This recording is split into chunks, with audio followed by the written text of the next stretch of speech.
estamos empezando también un nuevo ciclo de sermones. Y en este ciclo de sermones vamos a hablar de algunas cartas que Jesús escribió a las iglesias. Y eso encontramos en Apocalipsis 2 y 3. Son 7 cartas que Jesús escribe a las iglesias en Asia Menor. Y lo escribe, obviamente, a través de el apóstol Juan. El apóstol Juan escribió estas cartas de parte de Jesús para estas iglesias y consideró que su circunstancia fue más o menos parecido a lo que nosotros tenemos hoy en día.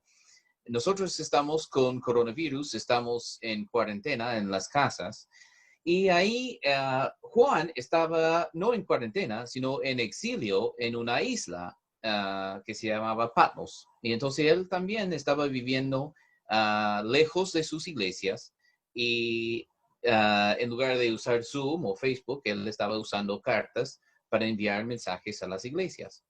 Y entonces él estaba en una situación parecida donde estaban aislados. Y entonces Jesús escribe a través de él algunas cartas. En estas cartas nosotros vamos a ver algunas cosas, como por ejemplo varios peligros que enfrentamos a nivel personal y también a nivel de iglesia. ¿Y qué es lo que Jesús quiere hacer frente a estos peligros? Vamos a ver también las expectativas de Jesús, instruirnos en cómo debemos enfrentar ciertos peligros, ciertos obstáculos, ciertos desafíos como iglesia y también como personas. Y finalmente vamos a aprender de Jesús lo que nosotros tenemos que hacer para ser victoriosos en este mundo, porque sabemos que enfrentamos un enemigo, que enfrentamos muchos desafíos y muchas expresiones de la maldad. Y nosotros entonces, para ser victoriosos, tenemos que hacer ciertas cosas. Y en estas cartas, en Apocalipsis, vamos a ver también cómo ser victoriosos. Entonces hoy vamos a partir en Apocalipsis 2 y viendo la carta de Jesús a la iglesia de Éfeso. En cada carta van a ver que hay una introducción que presenta a Jesús usando imágenes y después tiene una carta con elogios y también amonestaciones a la iglesia receptor. Y después tiene el peligro de rechazar el mensaje y después al final tiene una promesa para los que son victoriosos. Entonces vamos a ver este formato una y otra vez en las cartas. También van a ver en el principio, dice, escribe al ángel de la iglesia de. Y eso es una forma de personificar la iglesia receptora. Entonces, cuando dice al ángel de la iglesia de Éfeso, debemos entender que está escribiendo a la iglesia de Éfeso como si la iglesia fuera una persona. Y eso también vemos en otros casos en el Nuevo Testamento, que la Biblia habla de la iglesia como si fuera una persona. La iglesia es la novia de Cristo, por ejemplo. Entonces, aquí vemos que la iglesia dice el ángel y habla en singular, pero está hablando de la iglesia en general. Y entonces aquí tenemos Apocalipsis 2, empezando en versículo 1, el texto de hoy. Y dice, escribe al ángel de la iglesia de Éfeso, el que tiene las 7 estrellas en su mano derecha, el que anda entre los 7 candelabros de oro, dice esto. Yo conozco tus obras, tu fatiga y tu perseverancia, que no puedes soportar a los malos y lo has sometido a prueba a los que se dicen ser apóstoles y no lo son, y los has hallado mentirosos. Tienes perseverancia y has sufrido por mi nombre y no has desmayado. Pero tengo esto en contra de ti, que has dejado tu primer amor. Recuerda, por tanto, de dónde has caído y arrepiéntete y haz las obras que hiciste al principio. Si no, vendré a ti y quitaré tu candelabro de su lugar y si no te arrepientes. Sin embargo, tienes esto, que aborreces las obras de los Nicolaitas, los cuales yo también aborrezco. El que tiene tiene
¿Ahora sí? Ah, bueno. Estoy usando otro micrófono. Creo que la calidad no es tan buena, pero ya, sirve. Bueno, espero que ustedes leyeron Apocalipsis 2 de 1 a 7 y ahí tienen la historia, la carta a la iglesia de Éfeso en Apocalipsis. Ahora, quería contar un poco de la historia de la iglesia de Éfeso. La iglesia de Éfeso empezó en Hechos 19 con un viaje misionero de Pablo. Y entonces Pablo estuvo en su viaje misionero, llega a Éfeso y forma una iglesia. Y él pasa mucho tiempo con ellos, un poco más de lo normal, formando liderazgo en su iglesia. Después, él va en otro viaje misionero y en su segundo viaje, o en su tercer viaje de hecho, está en camino a Jerusalén. Y él llama a los ancianos de Éfeso y pide a ellos que ellos deben venir y juntarse con él en Troas. Entonces, en su camino, ellos llegan y están juntos ahí en Hechos 20. Y él sabe por el Espíritu Santo que no va a volver a ver a las personas de esta iglesia. Y entonces es un momento triste y ellos lamentan un poco que él no va a volver a estar con ellos. Y en este mensaje de despedida a los ancianos de Éfeso, él dice que ellos tienen que tener mucho cuidado, porque dentro de ellos levantarían algunos falsos profetas y falsos maestros, que serían lobos vestidos de oveja. Entonces los ancianos de la iglesia, que son los pastores, son los obispos, ellos tenían que cuidar la iglesia y proteger de los maestros falsos que iban a venir. Entonces Pablo hace eso. Pablo después envía una carta a la iglesia y eso se llama Efesios. Y en su carta a la iglesia de Éfeso, él no dice nada en contra de ellos, no tiene correcciones mayores, él está intentando ayudarles a crecer, pero no dice que ellos están mal como en otras cartas. No les reta por lo que están haciendo, dice que están generalmente bien y habían algunas cosas que tenían que afinar. Y entonces él escribe una carta bastante positiva. Ahora, después de su carta, él deja a Timoteo en Éfeso para formar nuevo liderazgo. Y tiene el trabajo, como vemos en Timoteo 3, 1 Timoteo 3, y él tiene que formar ancianos en la iglesia, buenos ancianos en la iglesia de Éfeso. Y entonces eso es lo último que tenemos en la vida de Pablo con Éfeso. Y eso ocurre cerca de los años 60. Después, 30 años después, tenemos a Juan escribiendo Apocalipsis. Y ahí Jesús se dirige a la iglesia de Éfeso. Me interesa mucho porque aquí tenemos que él dice que ellos habían recibido bien las instrucciones de Pablo. Pablo había dicho que tenía que tener cuidado porque iban a venir maestros falsos, falsos profetas. Y ahí en Apocalipsis 2 leemos que de hecho llegaron. Y una de las cosas que Jesús elogia de la iglesia de Éfeso es que ellos habían tomado eso en serio, identificaron a los falsos maestros y no aceptaron a ellos. Entonces dice ahí en versículo 2, por ejemplo, has sometido a prueba a los que se dicen ser apóstoles y no lo son, y los has hallado mentirosos. Entonces ellos tenían falsos maestros, falsos profetas, incluso falsos apóstoles que llegaron a la iglesia. Y ellos habían sometido a prueba a estos falsos apóstoles. Y ellos, al someter a prueba a estos falsos maestros, se dieron cuenta que eran falsos y los rechazaron. Entonces ellos lograron hacer justamente lo que Pablo había dicho que iba a ser necesario. Estar en alerta, vigilar, y cuando llegan maestros falsos, ahí ponerlos a prueba, identificar que son falsos y rechazarlos. Y eso ellos hicieron. Hoy en día en las iglesias y en televisión y en internet hay personas que también son maestros falsos. Y ellos generalmente dicen que hay que aceptar lo que ellos dicen, no hay que cuestionar, no hay que poner a prueba, como dice aquí, sino que hay que simplemente aceptar. Y si uno no acepta o si uno empieza a cuestionar, ellos dicen que es una falta de fe. Pero no es lo que dice Jesús. Jesús elogia que ellos sometieron a prueba a los que se dicen apóstoles y encontraron que eran falsos. Entonces, nosotros también tenemos que hacer lo mismo. Y una de las cosas que vemos en las cartas de Jesús a las iglesias es que hay un énfasis en la sana doctrina, un énfasis en rechazar ideas falsas acerca del evangelio. Entonces, aquí tenemos una enseñanza que vemos acerca de eso en esta carta.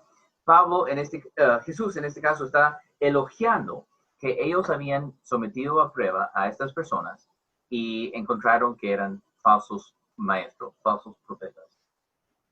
También dice más abajo en versículo 6 que ellos aborrecían las obras de los nicolaitas, también un grupo falso. Hoy en día no sabemos qué enseñaban. Este grupo fue de este momento y después se desapareció. Pero sabemos que estaban enseñando algo falso y la iglesia de Éfeso pudo lograr identificar que ellos son falsos y rechazaron sus obras. Entonces ellos hacían bien en ese sentido. Ellos habían identificado la sana doctrina y también podrían identificar doctrinas falsas y rechazarlas. También ellos tenían otra cosa a favor, y eso fue su obra. Y Jesús dice en versículo 2, yo conozco tus obras, tu fatiga, tu perseverancia. Están trabajando aunque sea duro, aunque hay persecución, aunque hay dificultad y tribulación. Ustedes siguen haciendo las cosas correctas. Ellos tenían buenas obras. Tenían una vida con santidad. Y eso también es algo que Jesús pide de nosotros. Una forma de medir a las iglesias es ver la santidad de sus miembros. Y aquí Jesús dice, yo conozco sus obras. Y están haciendo bien en eso también. Ellos estaban viviendo una vida que corresponde al Evangelio.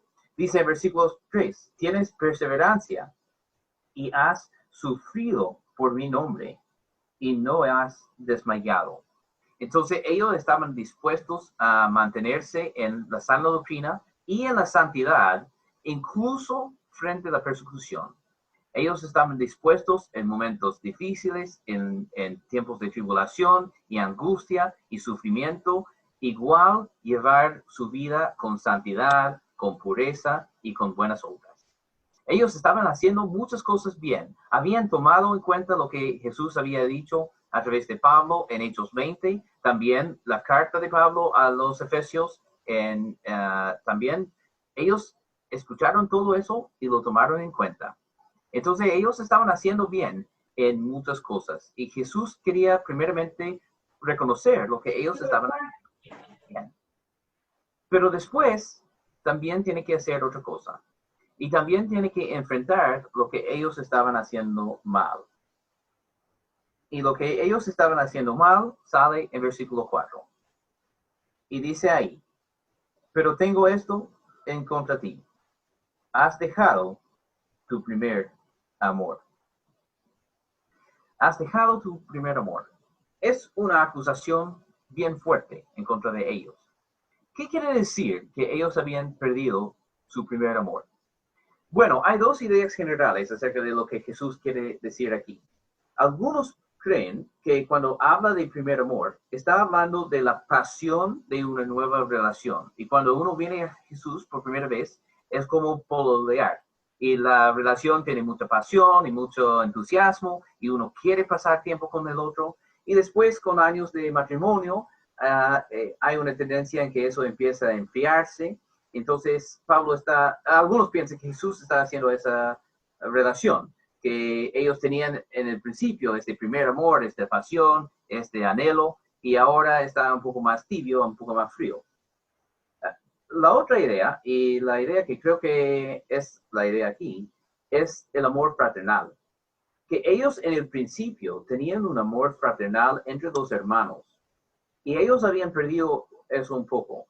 En su afán de ser buenos en la sana doctrina y en la santidad, habían dejado un poco al lado lo que era su amor el uno hacia el otro. Y entonces ellos, en mi opinión, tenían eso en contra. Eso tenían muy fuertes en el principio, porque en Efesios 1:15, Pablo les elogia por esta condición de amor que ellos tenían. Y eran conocidos por su amor. Dice en Efesios 1:15, dice, por esta razón también yo, habiendo oído de la fe en el Señor Jesús que hay entre vosotros y de vuestro amor por todos los santos. Ellos estaban afanosos de la sana doctrina y también de la santidad, la pureza, las cuales cosas son buenas y necesarias. Pero ahí ellos habían descuidado este amor tangible entre los hermanos. A lo mejor decían que amaban. Es muy fácil decir que amo a mis hermanos. Pero sabemos que para realmente amar al Señor, hay que amar a nuestros hermanos. Y eso Juan dice en 1 de Juan 3:4, dice que el que ama solamente con palabras, realmente no entiende lo que es el amor. El amor es algo que hacemos con nuestros hechos, con nuestras decisiones, con nuestras acciones. Y eso tenemos que hacer para realmente amar a nuestros hermanos. Y si no amamos a nuestros hermanos de esa forma, dice Juan, es imposible realmente amar a Dios. Porque si no podemos amar a los que vemos, ¿cómo podemos amar a alguien que no vemos? Y yo creo que es así porque después él dice, después de decir que eso tenían en contra, dice, recuerda, por tanto, de dónde has caído y arrepiéntete y haz las obras que hiciste al principio, las obras de amor que ellos hacían entre ellos, ya habían dejado de hacer. Ellos tenían la sana doctrina, y está bien. Ellos tenían la santidad, la pureza, y eso estaba bien. Pero lo que habían descuidado fueron los actos de amor entre la iglesia, el cuidado, el cariño, acciones, cuando uno sabe que otro hermano no tiene comida, cuando otro hermano no tiene lo que necesita para sobrevivir, cuando está enfrentando una enfermedad. Ellos ya no se preocupaban de este aspecto. Tenían los otros aspectos bien, pero habían descuidado el otro. Y yo creo que estas tres componentes son fundamentales para realmente ser una buena iglesia o una iglesia fiel. Para ser una iglesia fiel, hay que tener sana doctrina, hay que tener santidad y hay que tener amor fraternal. Entonces ellos tenían 2 de los 3, pero dice Jesús, 2 de los 3 no es suficiente. Entonces, él dice ahí en versículo 5, si no se arrepientan, si no vuelven a hacer las obras que hacían en el principio, dice, vendré a ti y quitaré tu candelabro de su lugar. Entonces, ¿qué quiere decir eso? Bueno, el candelabro, en Apocalipsis se explica en el primer capítulo, que el candelabro representa la iglesia misma en la presencia del Señor. Entonces, cuando dice que si ellos no empiezan a hacer los actos de amor, de cariño, de confraternidad que ellos hacían en el principio, si no se arrepientan, si no vuelven a hacer eso, Él va a quitar de ellos su iglesia. Ya no van a ser una iglesia ante los ojos de Dios. ya serán un club social, ya serán un grupo aficionados, los fans a lo mejor de algo, pero no son una iglesia si descuidan el amor. Esos tres componentes, la sana doctrina, la vida pura y también el amor fraternal, son componentes esenciales. Y ellos tenían entonces este peligro, las consecuencias de persistir en su camino serían que Jesús les iba a quitar su candelabro, les iba a quitar su iglesia. Ya no serían una iglesia ante los ojos de Dios. Entonces ahí tienen el diagnóstico de la iglesia. Tienen dos componentes buenos, tienen un componente fallándose. Y estos tres componentes son esenciales. No podemos ser una buena iglesia y creer en la doctrina falsa o aceptar a falsos profetas. No podemos ser una buena iglesia y vivir una vida mundana sin santidad y pureza. Y no podemos ser una buena iglesia sin el amor fraternal entre nosotros.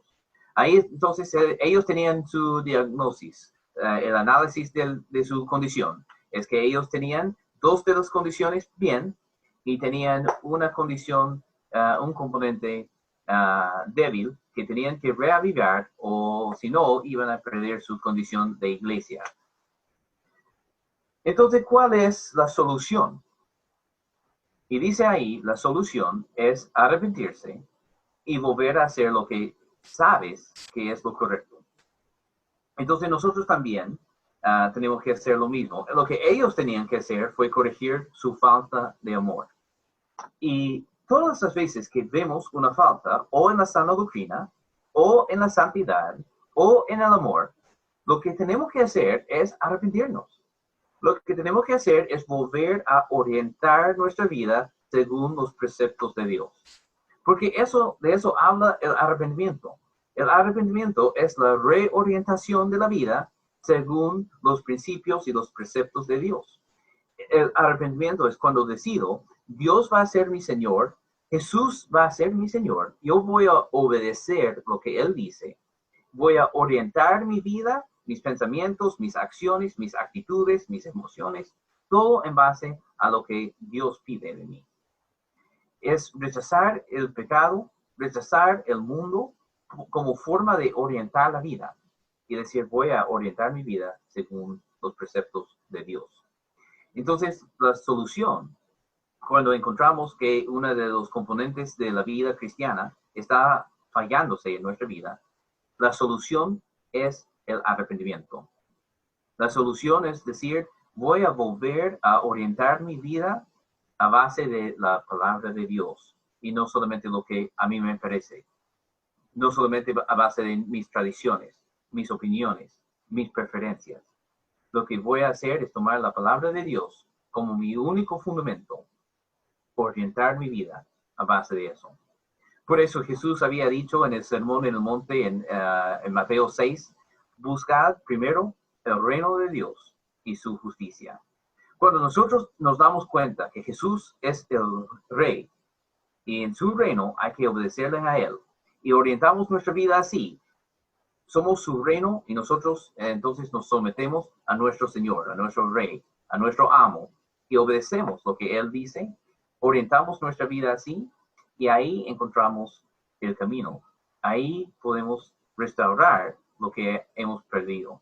Entonces, cada vez que nosotros encontramos que nos falta o la sana doctrina, o la santidad, o el amor, lo que tenemos que hacer es arrepentirnos. Volver al Señor, decir una vez más, quiero orientar mi vida a base de tu reino, a base de tu palabra, y obedecer lo que tú dices. Dice que ellos tenían que arrepentirse y volver a hacer las obras que correspondían a eso. Volver a hacer las obras que ellos hacían en el principio, en su caso, porque ellos lo tenían y lo perdieron. En algunos casos podría ser empezar a hacerlo por primera vez. Pero la idea es cuando hay arrepentimiento genuino, produce efectos en nuestra vida. Cuando hay arrepentimiento genuino, cuando yo digo, voy a orientar mi vida a base de Cristo y voy a buscar primero su reino y su justicia, eso debe verse en mi vida. Hay que tener cambios que comprueban que esta reorientación fue verdadera, genuina, auténtica en mi corazón. Y entonces cuando nosotros hacemos eso, también tenemos que volver a hacer las obras que corresponden, tal como la iglesia ahí tenía que hacer. Y ahí en versículo 7 dice entonces, el que tiene oído, oiga lo que dice el Espíritu a las iglesias. Lo que él estaba enseñando para los efesios, también es verdad para nosotros. Todos los que pueden oír este mensaje deben recibirlo. Adentro de nuestra cabeza y nuestro corazón, tenemos que recibir la palabra ahí. Y dice, al vencedor le daré de comer del árbol de la vida. Al que vence, él va al cielo. Ahí vemos que aunque está hablando a una iglesia, también está hablando de que la salvación final es individual. Si tu iglesia no está cumpliendo bien con toda la cosa, tú igual puedes. Y si tú vences, tienes la promesa de Dios, que vas al cielo y vas a vivir eternamente. Entonces, aunque la carta es para la iglesia y la iglesia tiene que corregirse y la iglesia tiene que arrepentirse, dice Jesús, pero la salvación es individual. Y ahí depende de ti ser un vencedor. Al que es victorioso, al que vence, hay una promesa de vida eterna con Cristo. Y entonces nosotros también tenemos que recordar que queremos orientar la vida, no corrigiendo a los demás, sino empezando en nuestras vidas. Si a mí me falta amar de verdad, si a mí me falta el amor fraternal, si a mí me falta la santidad, o si a mí me falta la sana doctrina, eso quiero corregir primeramente en mí y ser victorioso, ser un vencedor. Y ahí, a través de mi influencia, a lo mejor voy a ayudar a la iglesia, pero no puedo ayudar a la iglesia sin primeramente hacer un autoanálisis y saber de mi corazón, mi condición propia. Y si yo estoy mal, tengo que empezar aquí, haciendo estos cambios, arrepintiéndome, volviendo a poner a Jesús como mi Rey, como mi Señor, como la forma de orientar mi vida. Y así, cuando yo empiezo a hacerlo y cuando ustedes empiezan a hacerlo, ahí como iglesia vamos arrepintiéndonos y volviendo a hacer lo que sabemos que tenemos que hacer. Entonces la carta de Jesús para la iglesia de Éfeso es importante para nosotros. Nosotros necesitamos las tres condiciones: sana doctrina, una vida santa y el amor fraternal. Y depende no solamente a nivel de iglesia, sino también a nivel personal, individual. Tenemos que cumplir con estas cosas. Y si encontramos en nuestra vida personal o como iglesia que hay una falta en la sana doctrina, en la santidad o en el amor fraternal, hay que arrepentirnos y volver a someternos a Cristo. Para algunos que están escuchando, a lo mejor no lo han hecho por primera vez. Y si no lo han hecho por primera vez, también hay que venir a Cristo en primer lugar con fe, con arrepentimiento y siendo bautizado en el nombre de Jesús para tener salvación. Y eso también habla de la misma reorientación de la vida para seguir a Cristo y serle fiel. Entonces eso es lo que buscamos hacer como iglesia y eso es lo que buscamos hacer como personas. Oramos. Señor, te doy gracias en esta mañana que hemos podido ver tu palabra y ver esta carta tan importante para nosotros, y podemos ver lo que Jesús espera de nosotros y lo que tú quieres de nuestras vidas. Y te pido que nos ayudes a orientar nuestras vidas con arrepentimiento, viendo primeramente tu reino y tu justicia, lo que tú esperas de nosotros, y que nosotros podamos, al orientarnos así, también ser victoriosos. Pido por mis hermanos que no te han aceptado en primera instancia, que puedan también venir con fe y arrepentimiento y siendo bautizados, también comenzar este camino en ti. Y pido que tú estés con cada hermano en esta semana, dándonos fuerza para enfrentar y perseverar, como hizo la iglesia en Éfeso, frente a cualquier tribulación, cualquier problema, cualquier dificultad. Sabemos que tú puedes estar ahí apoyándonos. y pedimos que lo haces. En el nombre del Señor.